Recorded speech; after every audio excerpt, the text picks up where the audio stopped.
Merci d'écouter RFI, il est 20h en temps universel, 21h à Paris et à Berlin. Clémentine Pawlowski. Bonsoir à tous, bienvenue dans votre journal en français facile, présenté ce soir avec Sylvie Berruet. Bonsoir Sylvie. Bonsoir Clémentine, bonsoir à tous. Dans l'actualité, la lutte contre le Covid-19 en Europe, face à la 4e vague, plusieurs pays renforcent leurs mesures sanitaires. Nous serons en Allemagne où les non-vaccinés vont être de plus en plus exclus de la vie sociale. Nous reviendrons aussi sur la rencontre entre Antony Blinken et Sergueï Lavrov. Les chefs de la diplomatie américaine et russe se sont retrouvés à Stockholm, en Suède, un rendez-vous sur fond de tensions sur l'Ukraine.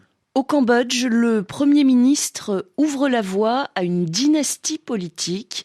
Une scène au pouvoir depuis plus de 30 ans souhaite que son fils lui succède. Il lui a apporté son soutien pour les prochaines législatives prévues en 2023. Enfin, les stars du tennis mondial saluent une décision courageuse de la WTA. L'instance qui régit ce sport à l'échelle planétaire a décidé de suspendre ses tournois de tennis féminin en Chine, un geste destiné à soutenir la joueuse Peng Shuai qui avait été portée disparue en novembre. Le journal en français facile. L'Allemagne resserre les taux autour des personnes non vaccinées contre le Covid-19. Oui, le pays fait face à une 4e vague de contamination. Certains hôpitaux sont saturés. Une rencontre s'est tenue aujourd'hui entre la chancelière sortante, Angela Merkel, son successeur, Olaf Scholz, et les représentants politiques des régions. De nouvelles restrictions ont été décidées, des mesures qui excluent les non-vaccinés de la vie sociale. L'obligation d'être vacciné doit aussi être adoptée prochainement. À Berlin, Pascal Thibault.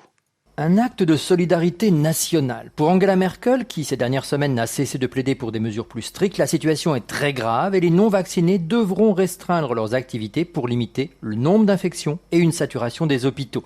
Hormis les commerces essentiels, ces personnes, près d'un tiers de la population, n'auront plus accès aux commerces non essentiels, aux restaurants, aux lieux culturels ou de loisirs. L'ampleur des rencontres privées auxquelles des non-vaccinés participent sera limitée. Et hormis l'obligation vaccinale déjà approuvée pour le personnel médical et soignant, une obligation pour l'ensemble de la population doit être adoptée, un tournant majeur, comme le reconnaît le futur chancelier Olaf Scholz. La situation actuelle s'explique d'abord par un nombre insuffisant de personnes vaccinées. C'est pourquoi beaucoup dont je fais partie ont changé d'avis. La décision reviendra aux députés qui doivent voter en leur âme et conscience. Angela Merkel, qui avait exclu depuis le printemps 2020 toute obligation vaccinale, a également modifié sa position. Vu la situation actuelle, c'est une mesure adéquate. Si j'étais encore députée, je voterais pour.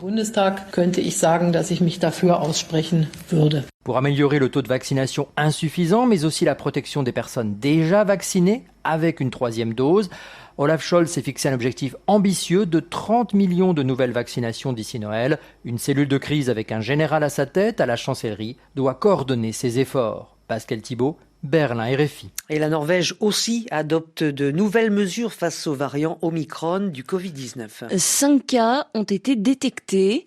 À partir de ce soir minuit, tous les voyageurs arrivant dans le pays devront se soumettre à un test de dépistage dans les 24 heures.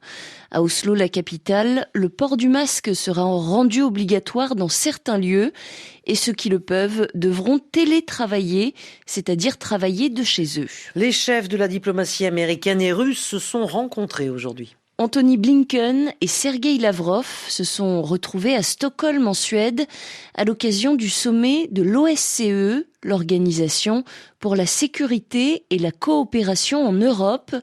Cette rencontre intervient en plein pic de tensions entre la Russie et les Occidentaux, alliés de l'Ukraine. Pour rappel, les Américains accusent la Russie de préparer une action militaire contre l'Ukraine. Moscou, de son côté, dément et dit vouloir simplement des garanties sécuritaires à ses frontières. On écoute le chef de la diplomatie russe, Sergueï Lavrov. L'OTAN refuse d'examiner de manière constructive nos propositions visant à faire baisser les tensions et à prévenir les incidents dangereux. Au contraire, l'infrastructure militaire de l'Alliance se rapproche de manière irresponsable des frontières de la Russie, avec des systèmes de défense antimissiles déployés en Roumanie et en Pologne qui pourraient être utilisés comme système de frappe. Des missiles américains à moyenne portée sont sur le point d'être installés sur le territoire européen. Le scénario cauchemardesque de la confrontation militaire revient. L'aide militaire extérieure alimente la volonté de Kiev de saboter les accords de Minsk et nourrit l'illusion que le conflit peut être résolu par la force. Le chef de la diplomatie russe, Sergueï Lavrov, des propos recueillis par Anissel Jabri. Et dans l'actualité également, Clémentine, l'ONU obligée de boucler son siège à New York. Oui, un homme armé a été arrêté selon la police et plusieurs sources au sein de l'organisation. Il se trouvait devant les grilles de l'ONU et menaçait de se suicider. La police n'a pas donné plus d'informations sur les motivations de cet homme. La fermeture du siège n'a pas entraîné de perturbations au sein des bâtiments. Le Conseil de sécurité a même pu poursuivre sa réunion consacrée à l'Irak. En Libye, le fils de l'ancien président Mouammar Kadhafi reste finalement dans la course pour la présidentielle du 24 décembre. Saïf al-Islam Kadhafi pourra effectivement être candidat au scrutin. La cour d'appel de Sebha, dans le sud du pays, lui a donné raison. Saïf al-Islam Kadhafi avait dans un premier temps été écarté de l'élection par l'autorité électorale. Au Cambodge, le Premier ministre apporte son soutien à son fils aîné pour lui succéder. Hun Sen dirige le royaume d'une main de fer depuis plus de 30 ans, mais il souhaite que l'accession au pouvoir de son fils, une manette, passe par des élections. C'est ce qu'il a précisé alors que des législatives sont prévues en 2023. Le Premier ministre cambodgien ouvre ainsi officiellement la voie à une dynastie politique. Une dynastie, c'est lorsque des membres d'une même famille occupent le pouvoir.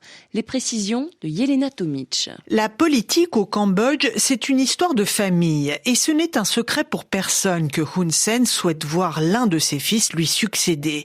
Hun Manet, 44 ans, occupe déjà des fonctions importantes. Ce diplômé de la prestigieuse Académie militaire américaine de West Point est devenu en 2018 le commandant en chef adjoint des forces armées royales. 2 ans plus tard, il a été promu au comité permanent du Parti du peuple cambodgien, l'unique parti du pays après la dissolution en 2017 de la plus importante formation politique de l'opposition, le Parti du sauvetage national du Cambodge. Cela fait donc déjà plusieurs années que l'indéboulonnable Premier ministre prépare son fils à sa succession, mais Hun Sen, 69 ans, qui détient le record de longévité politique en Asie, n'envisage toujours pas de quitter le pouvoir. En juin dernier, il avait déclaré que son parti resterait une force dominante pour encore 100 ans. Nouveau rebondissement dans l'affaire Peng Shuai en Chine. Oui, Peng Shuai, c'est cette star chinoise du tennis qui a disparu pendant plusieurs semaines après avoir accusé un ancien haut responsable du Parti communiste d'agression sexuelle. Elle est finalement réapparue dans des vidéos et photos, mais cela n'a pas du tout rassuré la WTA, l'instance qui dirige le tennis féminin mondial. L'organisation a donc décidé de suspendre tous les tournois féminins organisés dans le pays. Ce soutien courageux à Peng Shuai a été salué par les stars du tennis mondial. Simon Bourtembourg. Novak Djokovic, Billie Jean King ou encore Alizé Cornet. Ils ont tous salué l'initiative de la WTA de suspendre tous les tournois féminins organisés en Chine. Si la nouvelle fait l'objet d'une intense censure sur les réseaux sociaux chinois, partout ailleurs dans le monde, on assiste à une pluie de réactions en soutien à la prise de position de l'instance qui gère le circuit féminin du tennis. Steve Simon, président de la WTA, a motivé sa décision, assurant qu'il existait des doutes sérieux quant à la liberté de mouvement de Peng Shuai. Suspendre tous les tournois en Chine, une position audacieuse et très courageuse, commente Novak Djokovic. De son côté, Martina Navratilova, deuxième joueuse la plus titrée du tennis féminin, se félicite que la WTA ait fait passer les principes avant les dollars. Le retrait décidé par la WTA pourrait en effet coûter des millions de dollars à l'organisation. La Chine constitue l'un de ses plus gros marchés. 10 tournois avaient été organisés lors de la saison 2019. RFI, il est 21h10 à Paris, c'est la fin de ce journal en français facile. Très belle soirée à vous. Ce samedi sur